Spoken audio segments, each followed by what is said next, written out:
This is a continuation of The 4:15 Express by Amelia B. Edwards, comprising the second part and the end. We waited for the Up Express, beguiling the time as best we could by strolling along the Blackwater Road till we came almost to the outskirts of the town, from which the station was distant nearly a couple of miles. By 1 o'clock we were back again upon the platform and waiting for the train. It came punctually, and I at once recognized the ruddy-faced guard who had gone down with my train the evening before. "The gentlemen want to ask you something about Mr. Dwerryhouse, Summers," said the station master by way of introduction. The guard flashed a keen glance from my face to Jelf's and back again to mine. "Mr. John Dwerryhouse, the late director?" said he interrogatively.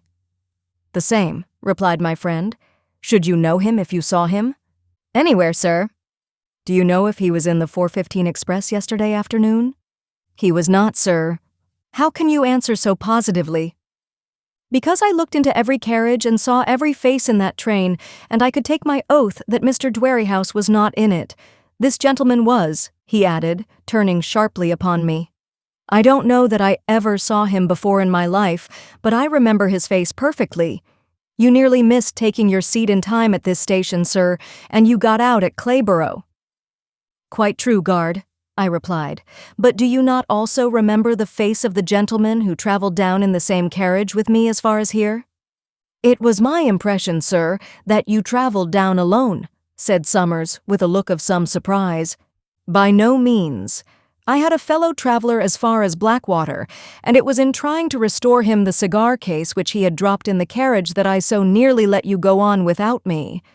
"I remember your saying something about a cigar case, certainly," replied the guard, "but—" "You asked for my ticket just before we entered the station." "I did, sir." "Then you must have seen him. He sat in the corner next the very door to which you came." "No, indeed, I saw no one." I looked at Jelf. I began to think the guard was in the ex-director's confidence and paid for his silence. "If I had seen another traveler, I should have asked for his ticket," added Summers. "Did you see me ask for his ticket, sir?" "I observed that you did not ask for it, but he explained that by saying—" I hesitated. I feared I might be telling too much and so broke off abruptly. The guard and the station master exchanged glances. The former looked impatiently at his watch. "I am obliged to go on in 4 minutes more, sir," he said. "One last question, then," interposed Jelf with a sort of desperation. "If this gentleman's fellow traveler had been Mr. John Dwerryhouse, and he had been sitting in the corner next the door by which you took the tickets, could you have failed to see and recognize him?" "No, sir, it would have been quite impossible." "And you are certain you did not see him?" "As I said before, sir, I could take my oath I did not see him.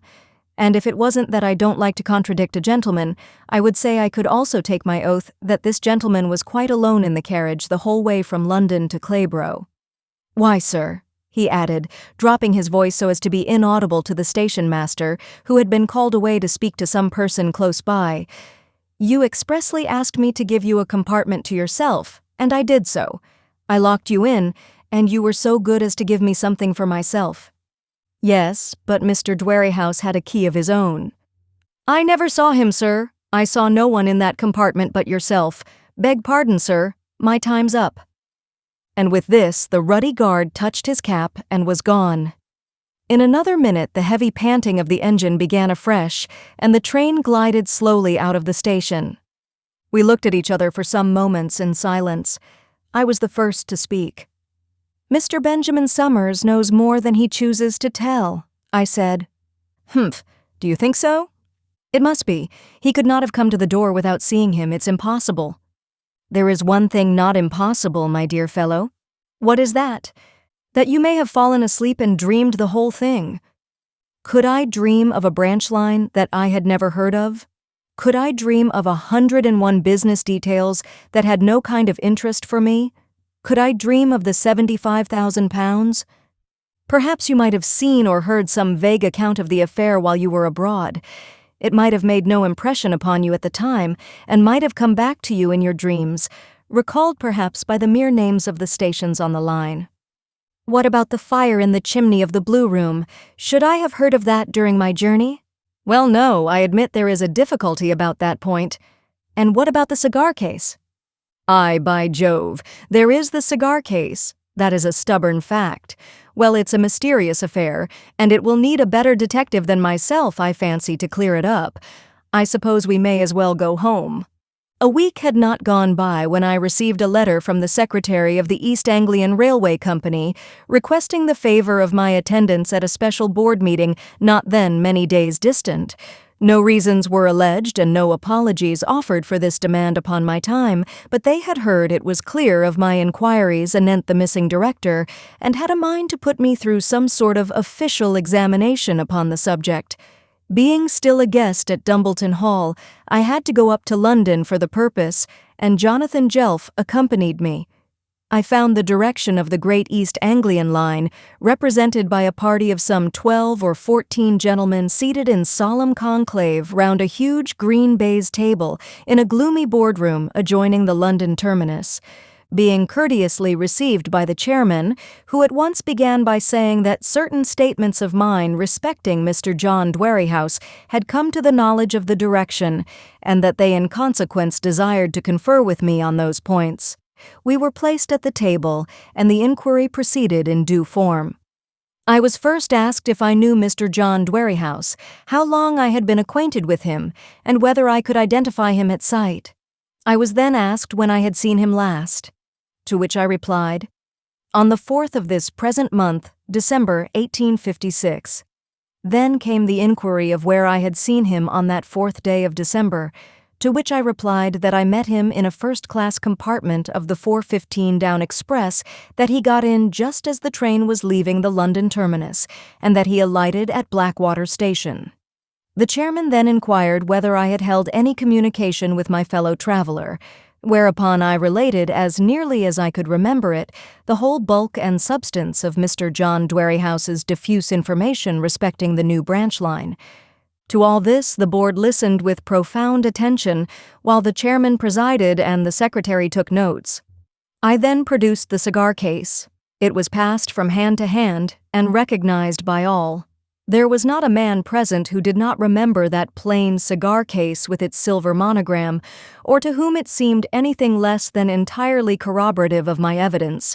When at length I had told all that I had to tell, the chairman whispered something to the secretary.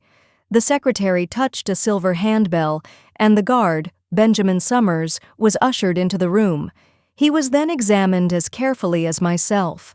He declared that he knew Mr. John Dwerrihouse perfectly well, that he could not be mistaken in him, that he remembered going down with the 4:15 express on the afternoon in question, that he remembered me, and that, there being 1 or 2 empty first-class compartments on that especial afternoon, he had, in compliance with my request, placed me in a carriage by myself.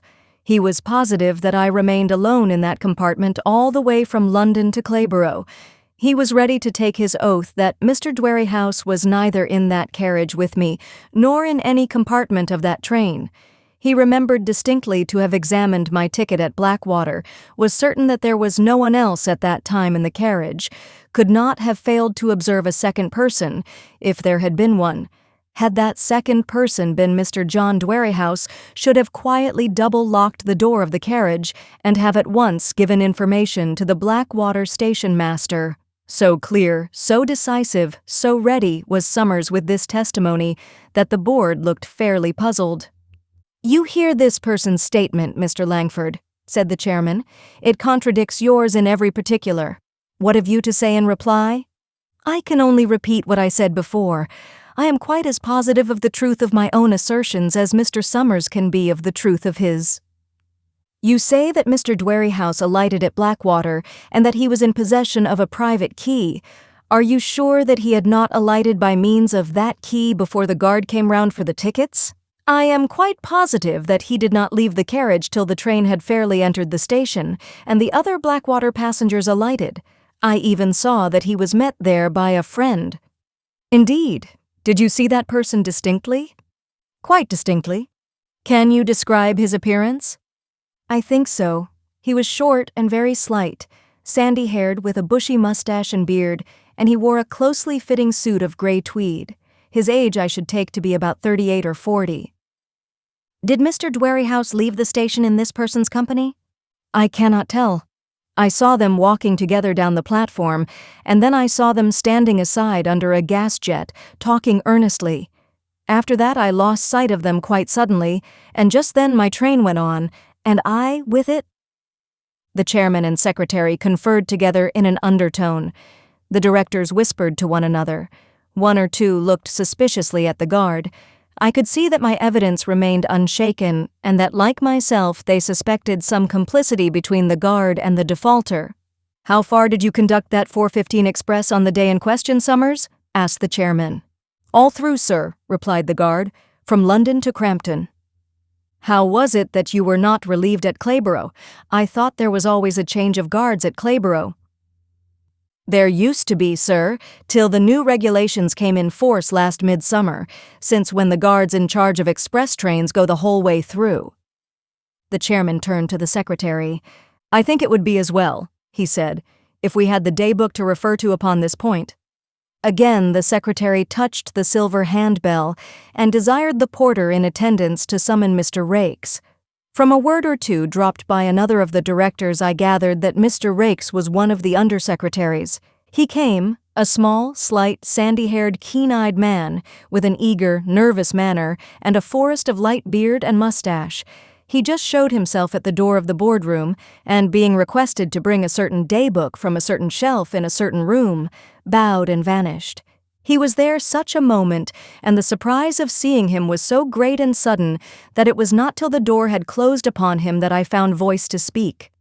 He was no sooner gone, however, than I sprang to my feet. "That person," I said, "is the same who met Mr. Dwerrihouse upon the platform at Blackwater." There was a general movement of surprise.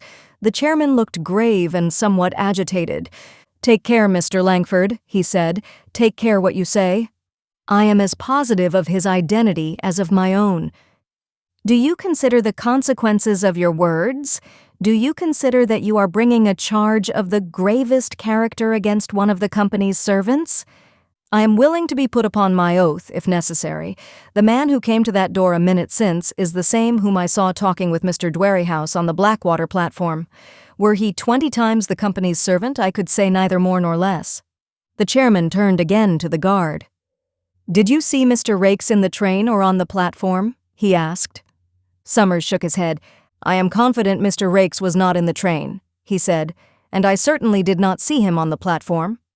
The chairman turned next to the secretary. "Mr. Raikes is in your office, Mr. Hunter," he said. "Can you remember if he was absent on the 4th instant?" "I do not think he was," replied the secretary, "but I am not prepared to speak positively. I have been away most afternoons myself lately, and Mr. Raikes might easily have absented himself if he had been disposed." At this moment the undersecretary returned with the daybook under his arm. "Be pleased to refer, Mr. Raikes," said the chairman, "to the entries of the 4th instant and see what Benjamin Summers's duties were on that day." Mr. Raikes threw open the cumbrous volume and ran a practiced eye and finger down some 3 or 4 successive columns of entries. Stopping suddenly at the foot of a page, he then read aloud that Benjamin Summers had on that day conducted the 4:15 express from London to Crampton. The chairman leaned forward in his seat, looked the undersecretary full in the face, and said quite sharply and suddenly, "And where were you, Mr. Raikes, on the same afternoon?" "I, sir?" "You, Mr. Raikes, where were you on the afternoon and evening of the 4th of the present month?" "Here, sir, in Mr. Hunter's office. Where else should I be?" There was a dash of trepidation in the undersecretary's voice as he said this, but his look of surprise was natural enough. "We have some reason for believing, Mr. Raikes, that you were absent that afternoon without leave. Was this the case?" "Certainly not, sir. I have not had a day's holiday since September.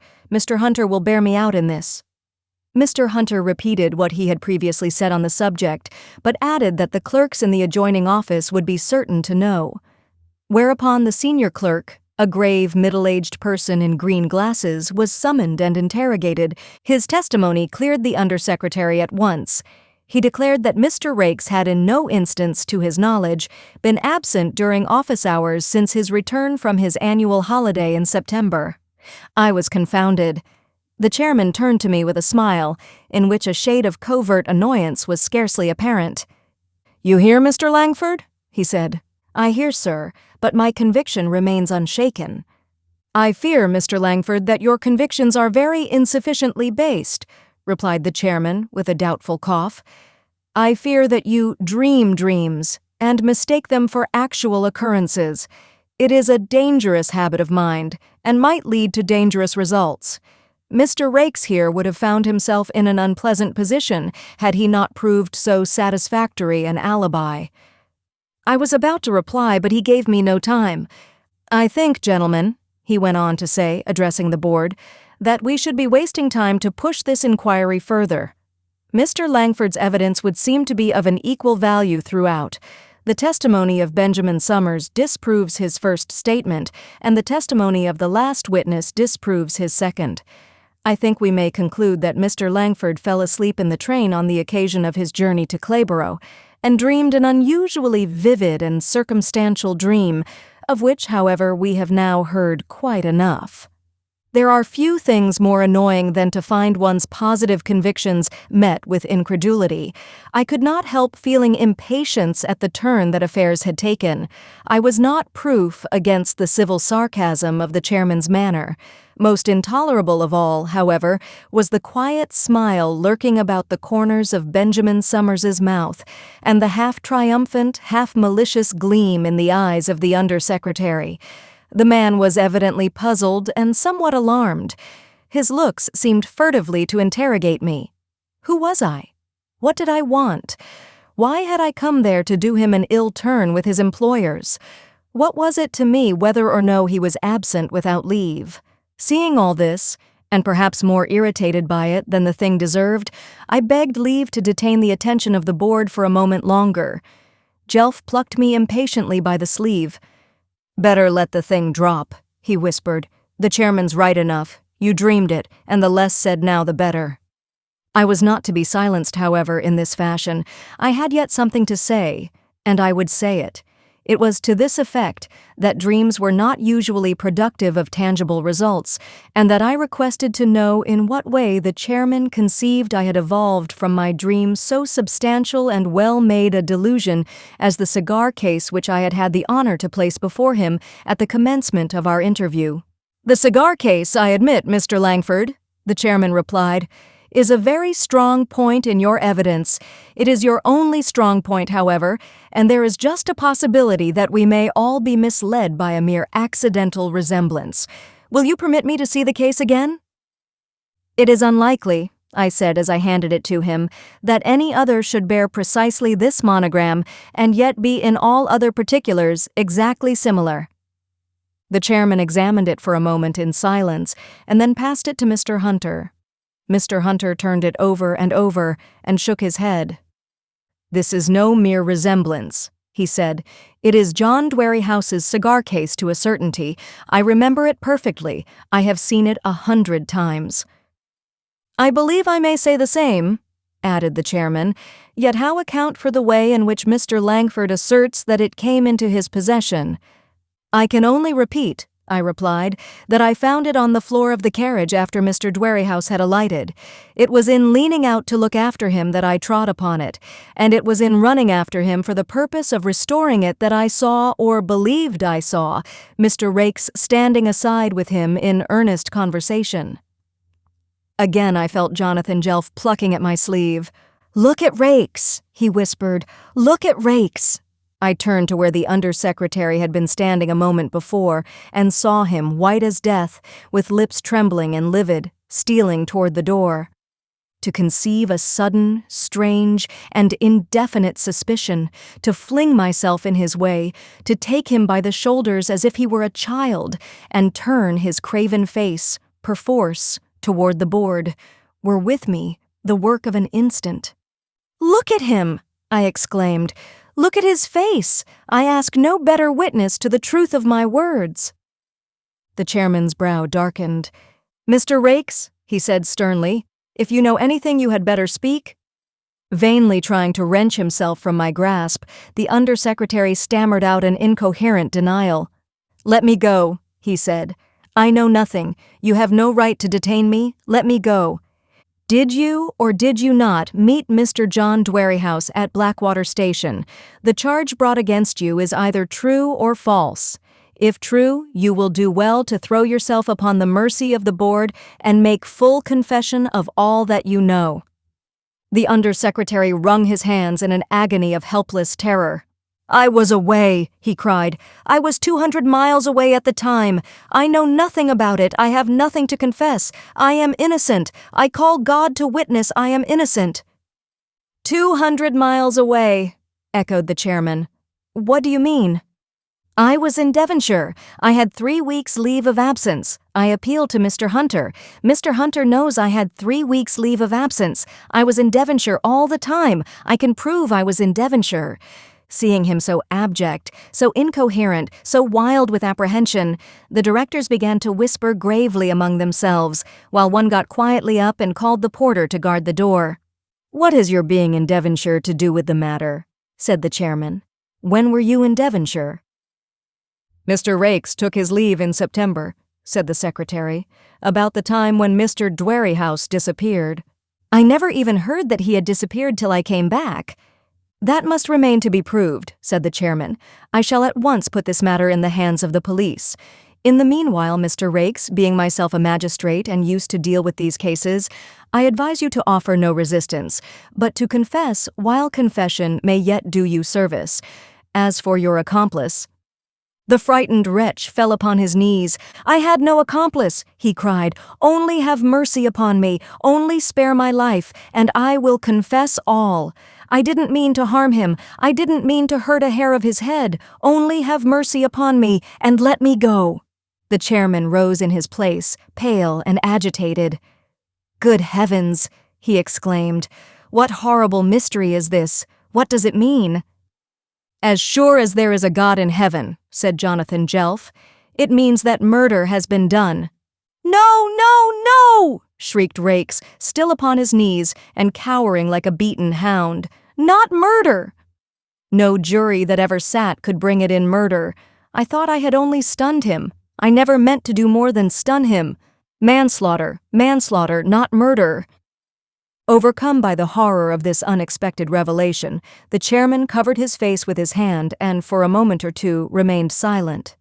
"Miserable man," he said at length, "you have betrayed yourself. You bade me confess. You urged me to throw myself upon the mercy of the board. You have confessed to a crime which no one suspected you of having committed," replied the chairman, "and which this board has no power either to punish or forgive. All that I can do for you is to advise you to submit to the law, to plead guilty, and to conceal nothing. When did you do this deed?" The guilty man rose to his feet and leaned heavily against the table. His answer came reluctantly, like the speech of one dreaming. "On the 22nd of September." "On the 22nd of September." I looked in Jonathan Jelf's face, and he in mine. I felt my own paling with a strange sense of wonder and dread. I saw his blanch suddenly, even to the lips. "Merciful heaven," he whispered. "What was it then that you saw in the train?" What was it that I saw in the train? That question remains unanswered to this day. I have never been able to reply to it. I only know that it bore the living likeness of the murdered man, whose body had then been lying some 10 weeks under a rough pile of branches and brambles and rotting leaves, at the bottom of a deserted chalk pit about halfway between Blackwater and Mallingford. I know that it spoke and moved and looked as that man spoke and moved and looked in life, that I heard or seemed to hear things related which I could never otherwise have learned, that I was guided, as it were, by that vision on the platform to the identification of the murderer, and that a passive instrument myself, I was destined by means of these mysterious teachings to bring about the ends of justice. For these things I have never been able to account. As for that matter of the cigar case, it proved on inquiry that the carriage in which I traveled down that afternoon to Clayborough had not been in use for several weeks, and was, in point of fact, the same in which poor John Dwerrihouse had performed his last journey. The case had doubtless been dropped by him, and had lain unnoticed till I found it. Upon the details of the murder I have no need to dwell. Those who desire more ample particulars may find them, and the written confession of Augustus Raikes in the files of the Times for 1856. Enough that the undersecretary, knowing the history of the new line and following the negotiation step by step through all its stages, determined to waylay Mr. Dwerrihouse, rob him of the £75,000, and escape to America with his booty. In order to effect these ends, he obtained leave of absence a few days before the time appointed for the payment of the money, secured his passage across the Atlantic in a steamer advertised to start on the 23rd, provided himself with a heavily loaded life preserver, and went down to Blackwater to await the arrival of his victim. How he met him on the platform with a pretended message from the board, how he offered to conduct him by a short cut across the fields to Mallingford, how, having brought him to a lonely place, he struck him down with the life preserver, and so killed him, and how, finding what he had done, he dragged the body to the verge of an out-of-the-way chalk pit, and there flung it in and piled it over with branches and brambles, are facts still fresh in the memories of those who, like the connoisseurs in De Quincey's famous essay, regard murder as a fine art. Strangely enough, the murderer, having done his work, was afraid to leave the country. He declared that he had not intended to take the director's life, but only to stun and rob him, and that finding the blow had killed, he dared not fly for fear of drawing down suspicion upon his own head. As a mere robber, he would have been safe in the States, but as a murderer, he would inevitably have been pursued and given up to justice. So he forfeited his passage, returned to the office as usual at the end of his leave, and locked up his ill-gotten thousands till a more convenient opportunity. In the meanwhile, he had the satisfaction of finding that Mr. Dwerrihouse was universally believed to have absconded with the money. No one knew how or whither. Whether he meant murder or not, however, Mr. Augustus Raikes paid the full penalty of his crime and was hanged at the Old Bailey in the second week in January 1857.